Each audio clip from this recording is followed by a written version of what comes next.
in Botswana's Okavango Delta lies an island. It's a place of permanent water and rich grazing. Desirable territory for many.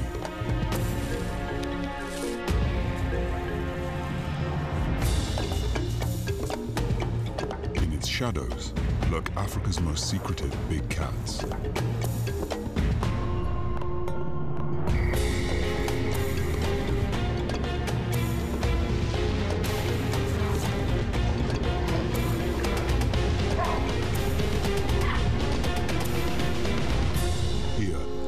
Leopards are forced to share the same territory and live an increasingly uneasy coexistence.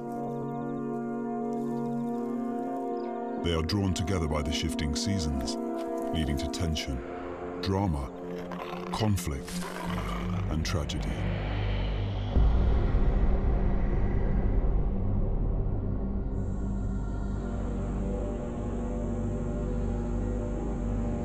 The undisputed ruler of this territory is the dominant male leopard, Buddah, a 5-year-old sturdy individual in the prime of his life. Moving in and out of Buddha's domain is one of his females. She specializes in climbing the tall ebony and kigelia trees of Moremi. She is called Mosweo, the Pale One.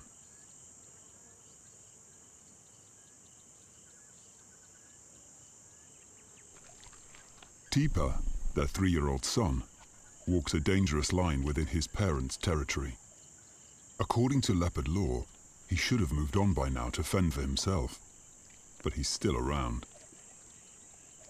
Lingering between Buddah and Mosweo can only lead to trouble. He seems blissfully unaware of his predicament. But it is Mosweo's life that has undergone a dramatic change recently. She has just given birth to 2 cubs, and Tipa poses a potential threat to them.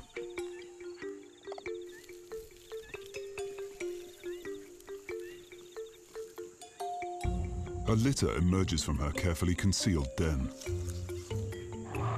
She has fared well so far. Her 2 cubs were born in a bountiful summer.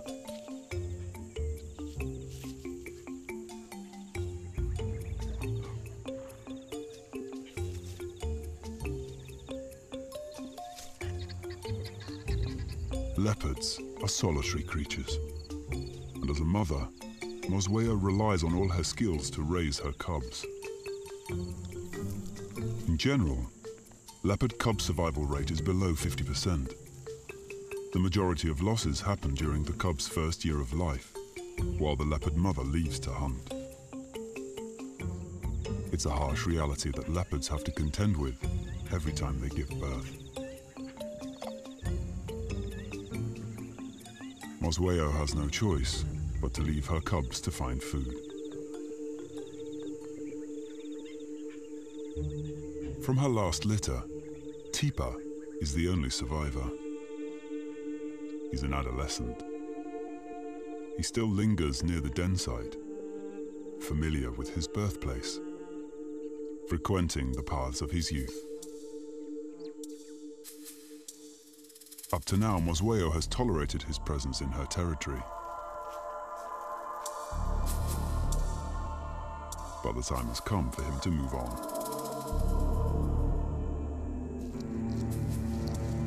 Mosweo is on the warpath. She walks with purpose, her tail held high.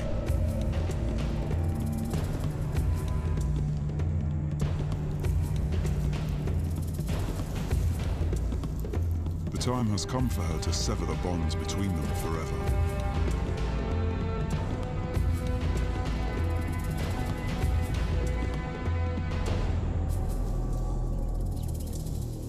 Mosweo marks her territory near his tree.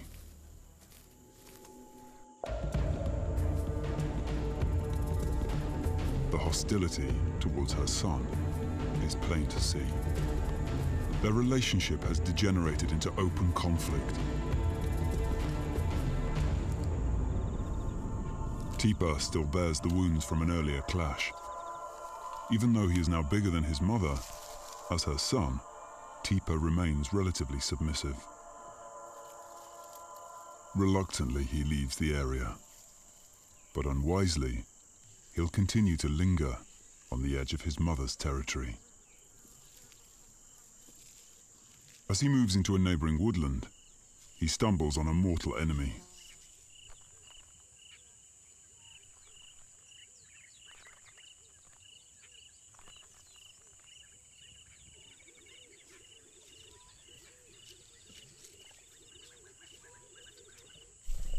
The lion's scent carries, and he's alerted. He needs to be careful.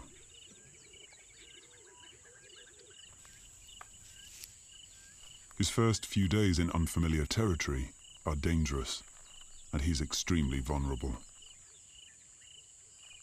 Lions are the leopard's biggest threat. Not only would they kill cubs, but they'd tear Tipa limb from limb. He has to skirt around them silently.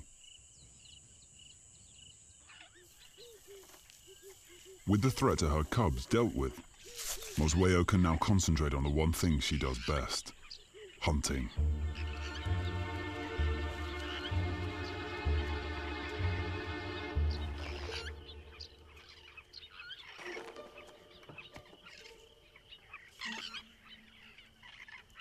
She's an excellent climber. She likes a good vantage point, 7 or 8 meters above the ground.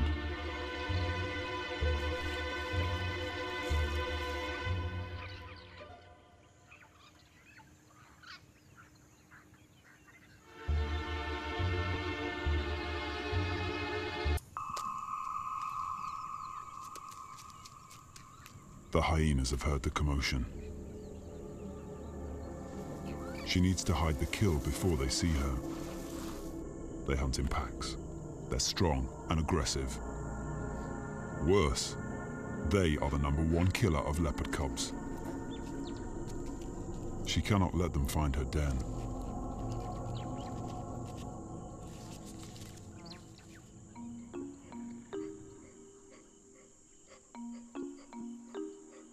In a risky move, she fetches the cubs and leads them back to feed, using the secret pathways she knows so well. With such small cubs, she cannot move the carcass into the safety of a tree, since they cannot climb.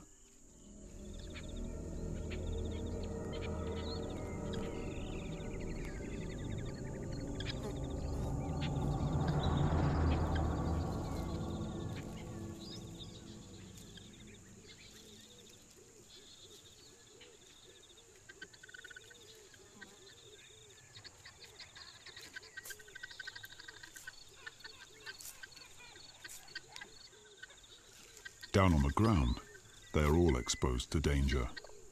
Staying well hidden is their only option.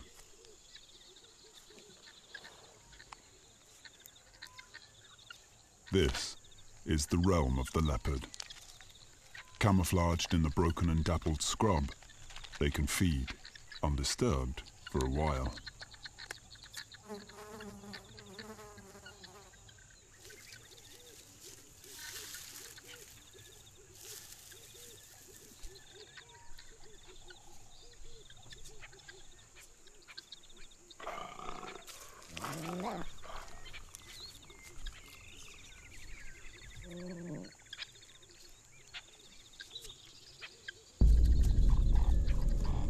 But the hyenas can smell the kill.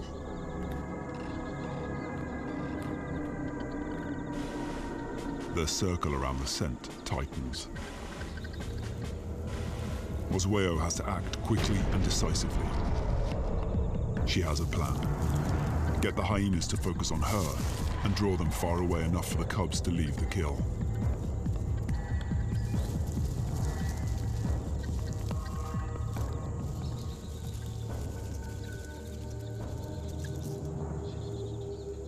Leopards constantly walk a fine line between safety and danger. As solitary cats, they have struck a perfect balance.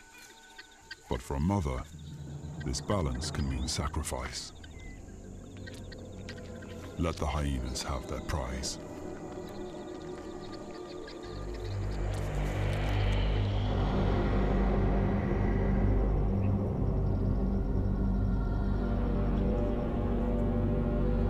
For the powerful Buddah, life's a little different. He is double the weight of Mosweo. He's much stronger and much more confident. But in the wet season, he has a worthy adversary.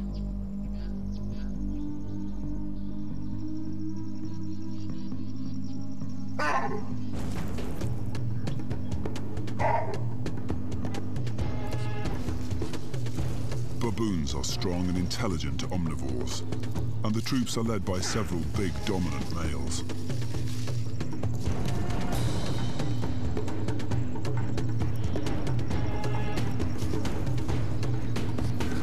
They are loud and active within the troop, a marked characteristic of the species.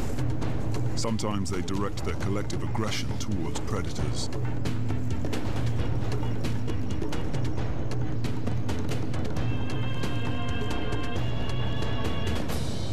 Their incessant barks stir Buddah from his rest, challenging him.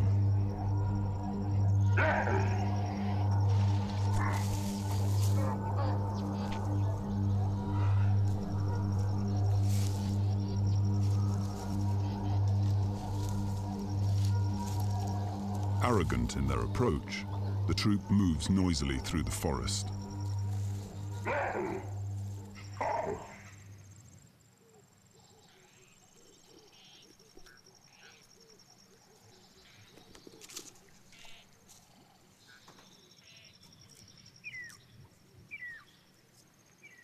At first, Buddah slinks away from the taunting crowd.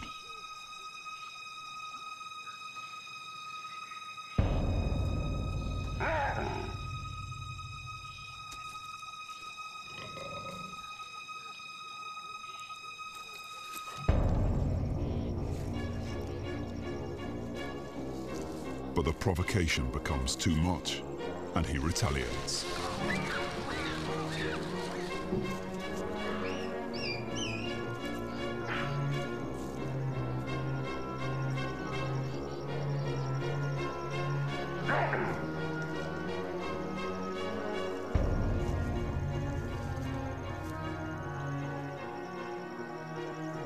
He confirms his hold as lord of this territory, and then leaves.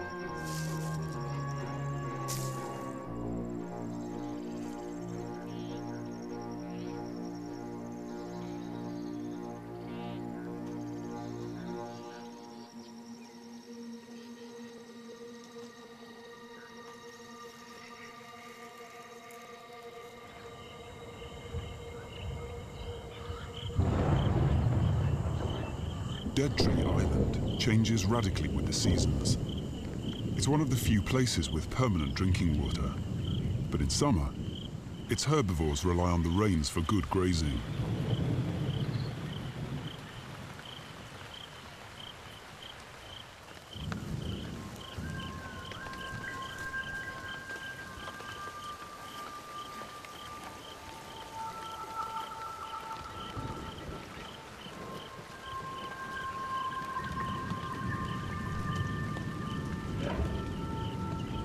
The effects of these storms are felt across the Okavango and beyond.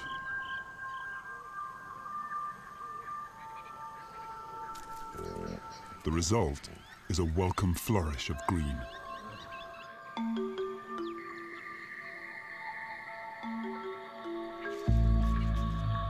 Fresh leaves, grasses and shoots sprout, and animals leave the forest and spread out into the surrounding floodplains.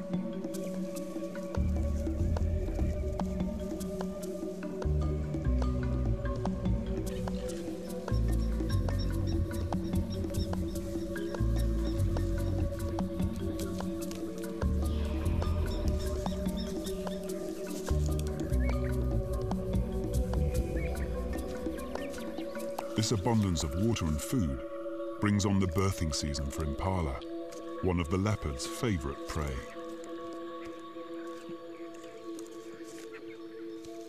It happens during a time guaranteed to supply the best in nourishment and protection, minimizing the stress on the young, their mothers, and the herd.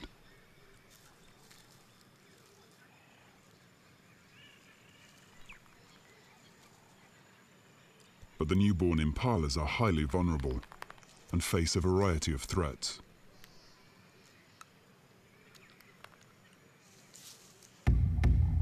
The African rock python is another of Dead Tree Island's expert hunters.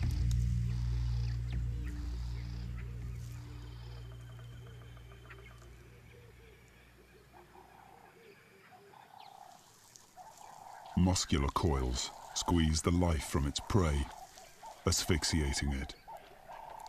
It swallows the calf whole by extending its jaws using specialized hinges.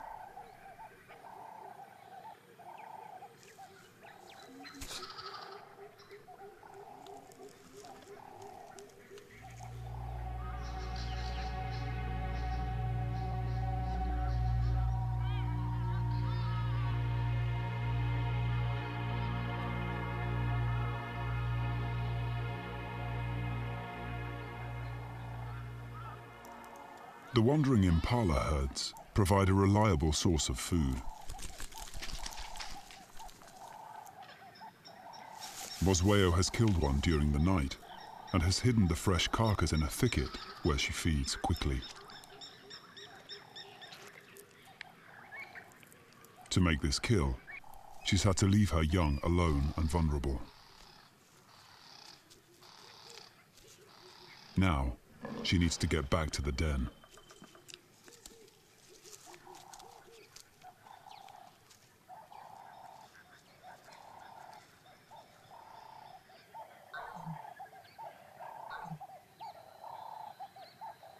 As Mosweo approaches the den, she senses danger.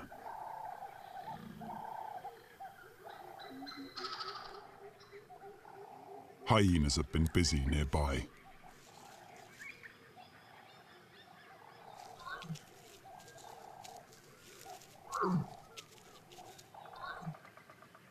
Her gentle calls are low and don't carry far, meant only for the ears of her cubs.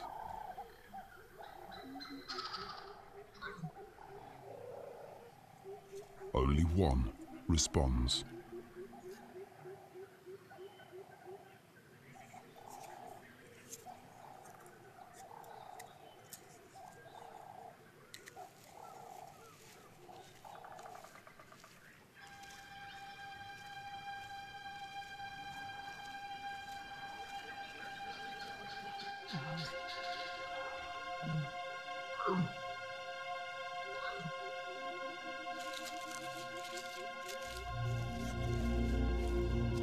The nightmare of all mothers now falls on Mosweo.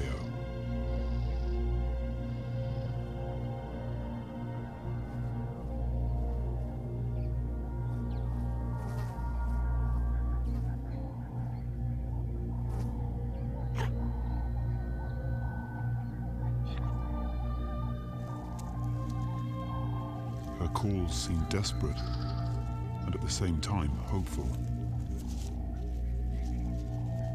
Her own flesh and blood has been taken from her in just one night.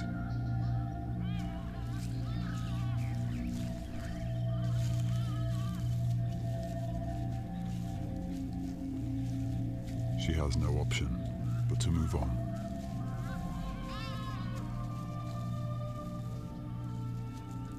In a leopard's life, there is no time to mourn the dead. The cub is growing, and it needs meat in its diet.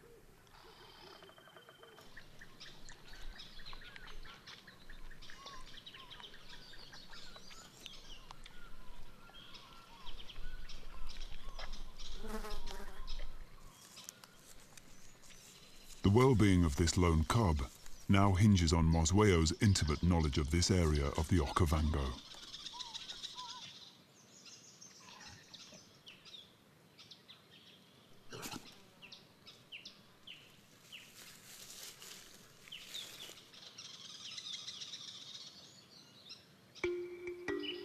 The rains have stopped, And all around Dead Tree Island, the vegetation is beginning to brown. The animals sense this.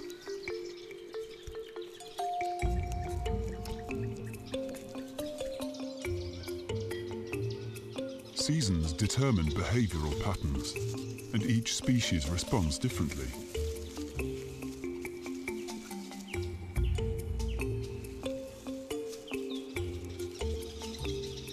Kudu males choose a suitable female, courting her with gallant displays.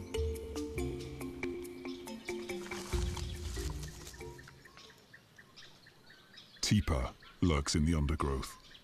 He's strayed back into his original territory. The kudu are distracted and oblivious to any threat.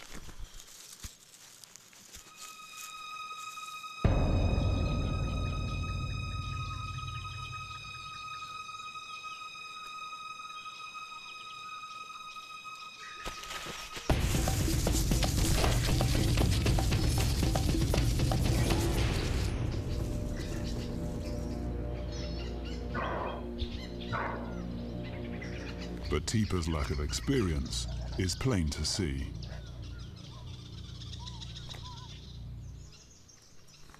Perhaps he's still too young to realize he shouldn't expend energy on the unattainable. Prey the size of a kudu is out of his league.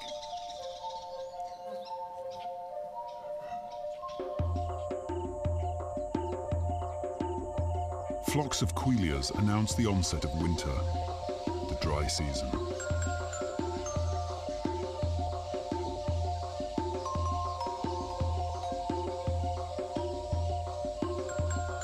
Many animals gravitate to the Dead Tree Island area for the permanent water.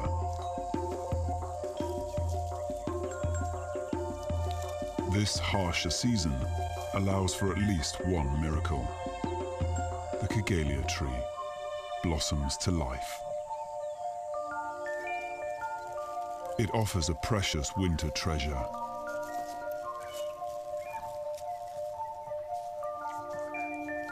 Flowers filled with nectar. Baboons drink from the crimson chalice.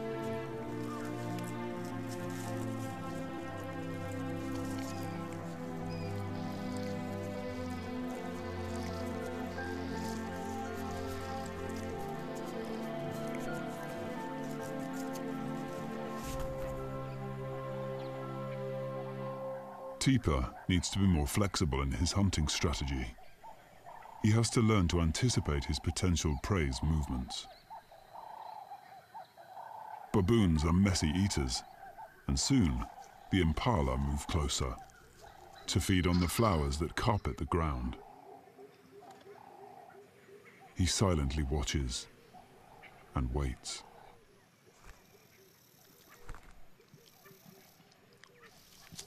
He needs the impala to come to him.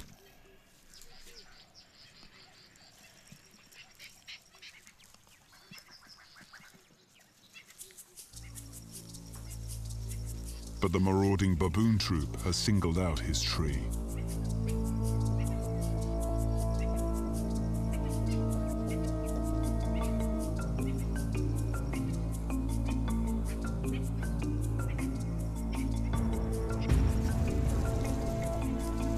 He's not as powerful as Buddah. They will not tolerate Tipa's presence. If they catch him, they'll try to kill him.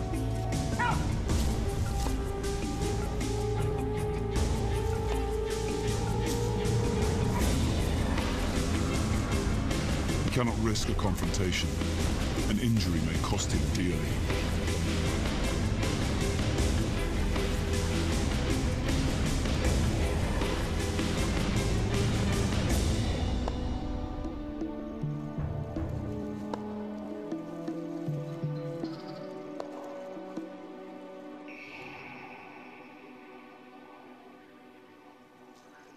Mosweo watches from a safe distance, keeping track of the conflict.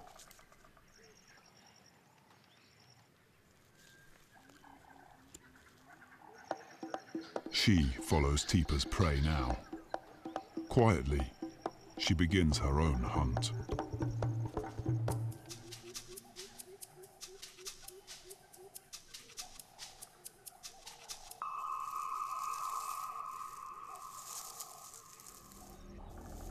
She finds a tree ahead of the herd, hoping that the flowers will draw the impalas beneath her.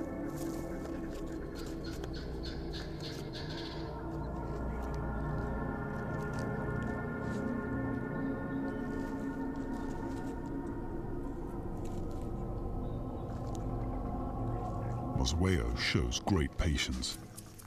She watches the antelope's moves and identifies her target.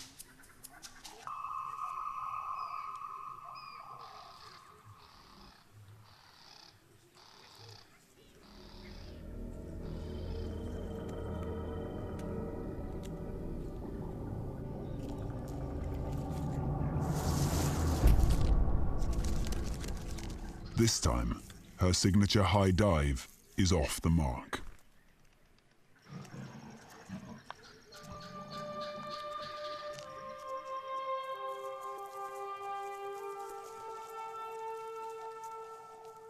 With her cover blown, the impalas keep a watch on her. Her annoyance is obvious. So much energy wasted for nothing.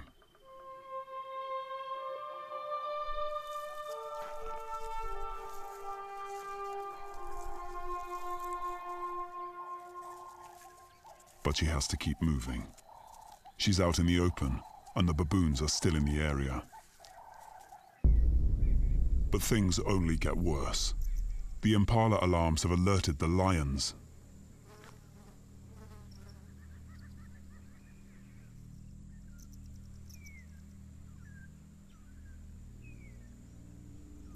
Mosweo is forced to play a game of cat and mouse to get back to her den without giving its position away. Tipa's reluctance to stay away from his mother's territory is causing chaos. His blundering kill attempts have multiplied the pressure on her.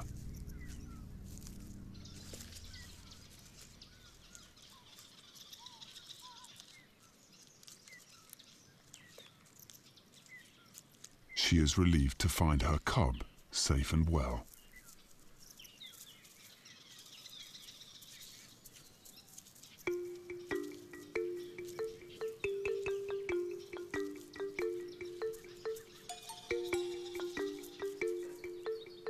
She decides to move to a new den site. The lions were far too close for comfort.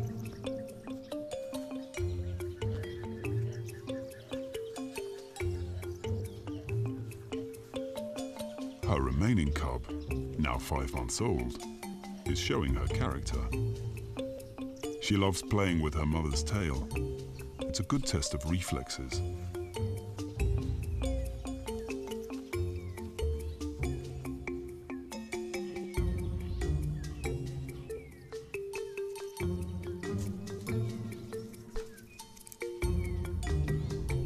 Hidden in the dry grass, Mosweo rests, regaining her strength before she starts hunting again.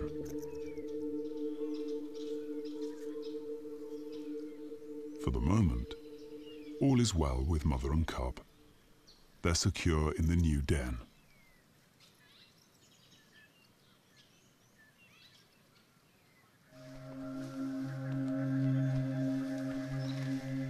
Winter forces the elephants in from the surrounding desert.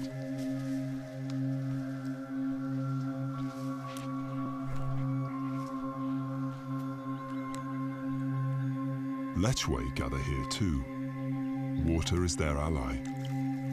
In these last pools, they are safe from most predators. They're larger than impalas, but a big cat like Buddah should be able to pull them down.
The lechwe turn and watch their attacker.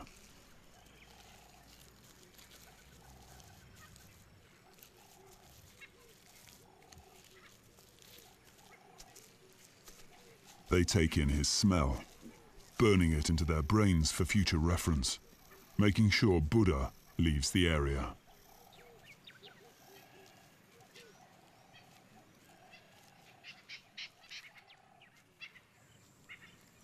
Within this changing season, Mosweo needs to move greater distances, passing the open floodplains to find the cover that she needs to hunt. She's following the movements of her prey, but so are the other predators.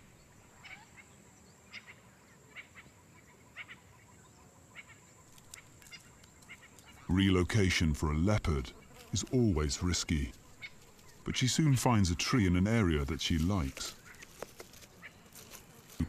And the paths of the predators cross dangerously close.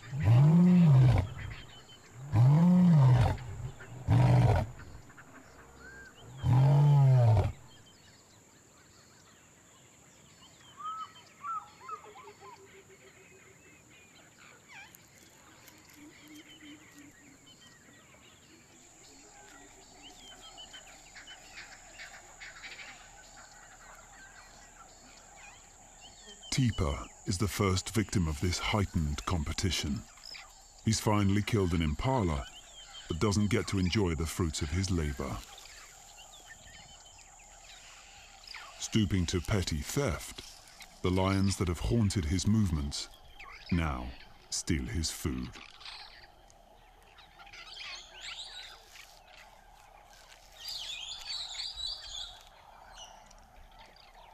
Tipa stares hungrily as the big male eats the ill-gotten gains.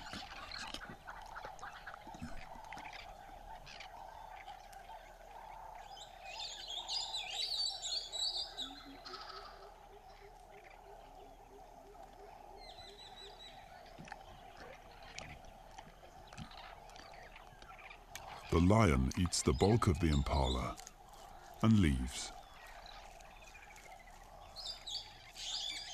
Carefully, Tipa moves to reclaim his kill.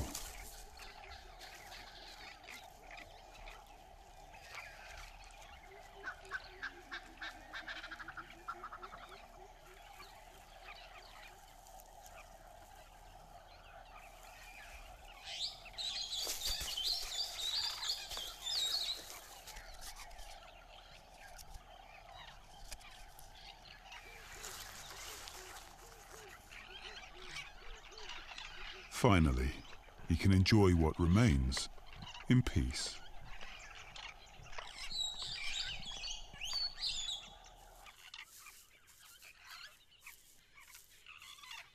Mosweo's cub is now at an age where she begins to explore further.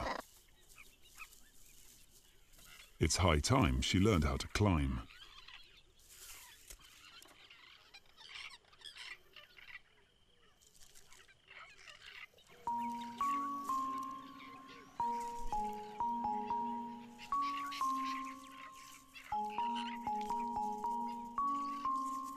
A little unsure of herself, she attempts to reach some babblers.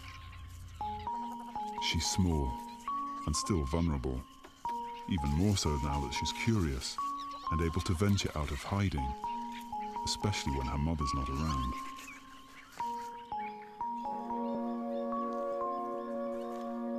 Mosweo is far off, hunting. She doesn't often come to this part of the island, and she leaves her mark to enforce her presence.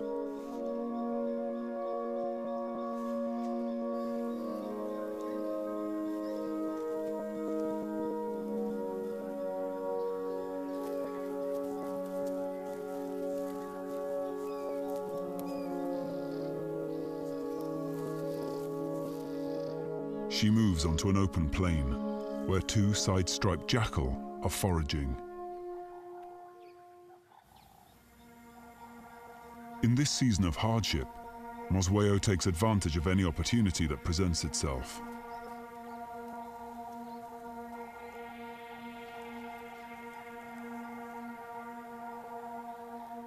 Although not normally a prey item, the jackals quickly become a target.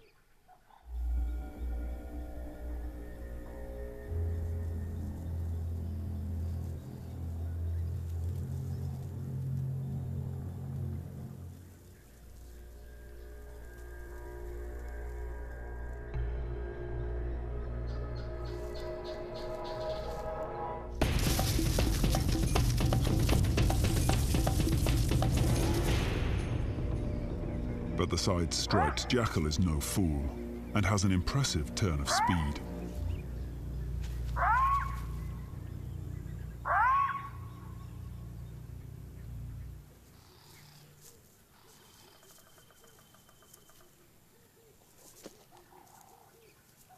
Irritated with her failure, she leaves her mark and moves on.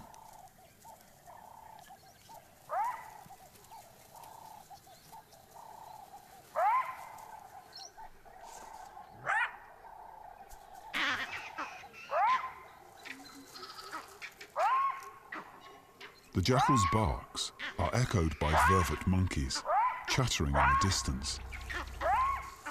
These alarm calls alert Mosweo. They are coming from the direction of the den.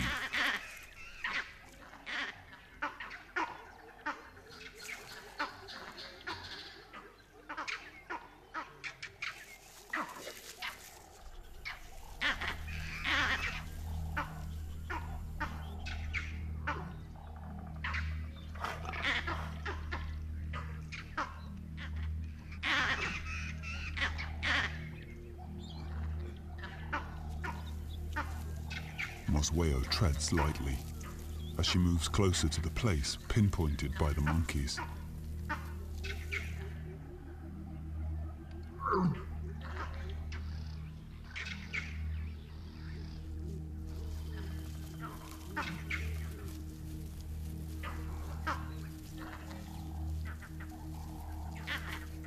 She starts searching. But what she finds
voice is almost pleading.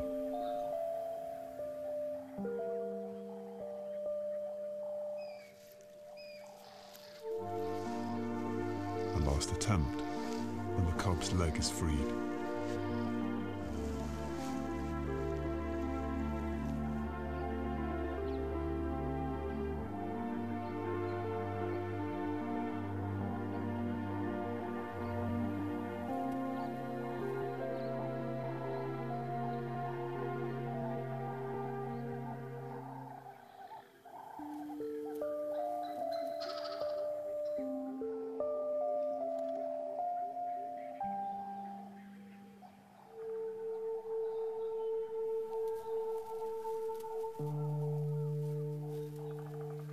There is no more that Mosweo can do.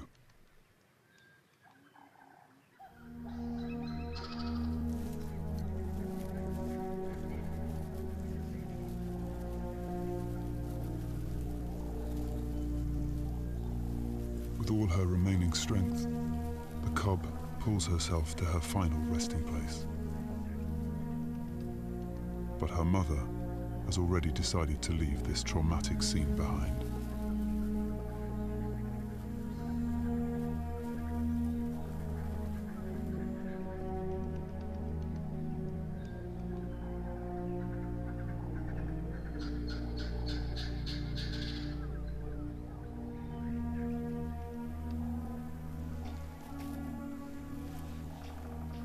Mosweo seems to try to rub away her sense of loss.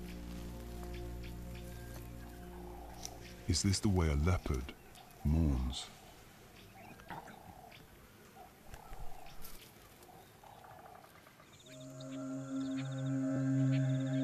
The heat builds. The rains are coming. Buddah treads on new ground. He is following an interesting scent. One that he cannot help but find irresistible.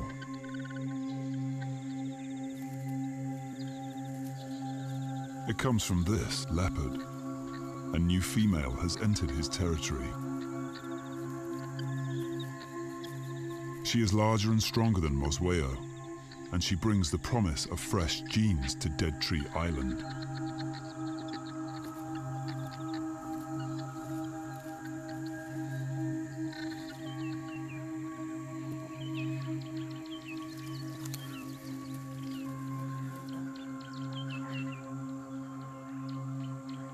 On the fringes, Mosweo watches with alarm.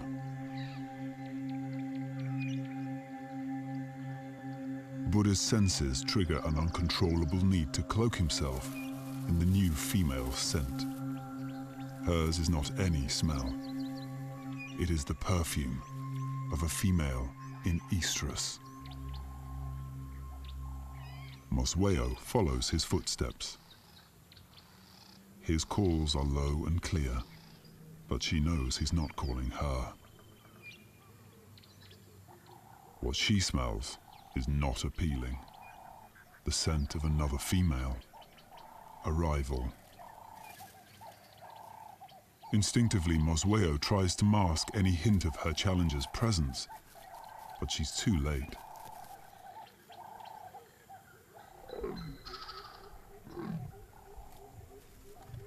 Buddah is already responding, laying a path of enticement.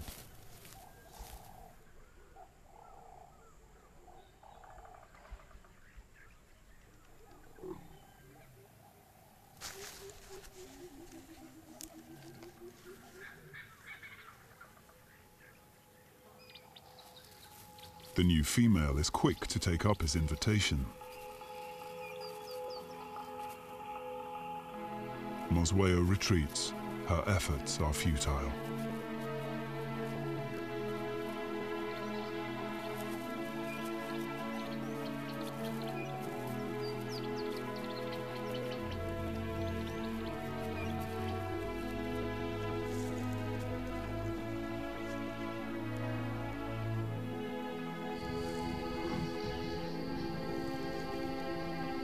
The rival has found her prize. She makes contact with Buddah.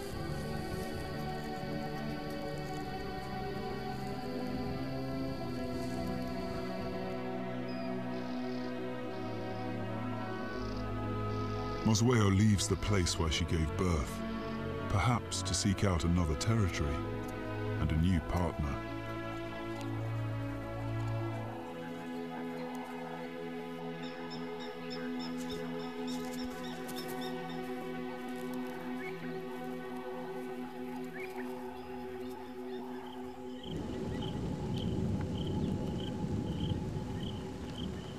The dry winter finally breaks.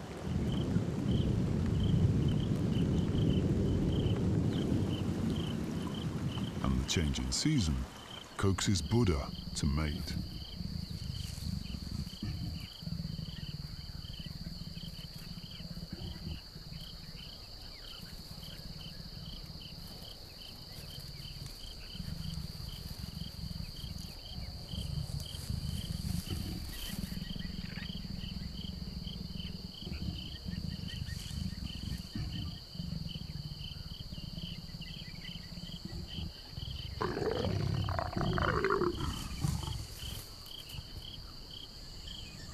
A new era begins for the leopards of Dead Tree Island.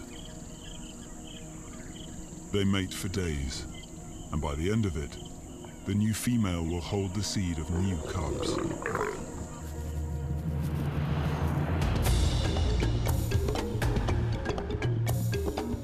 And so, tragedy gives way to hope, and the way of the wild shows its warmer side. Buddah is content that his job is done, and with the onset of another fruitful season, the legacy of Dead Tree Island's leopards is secure.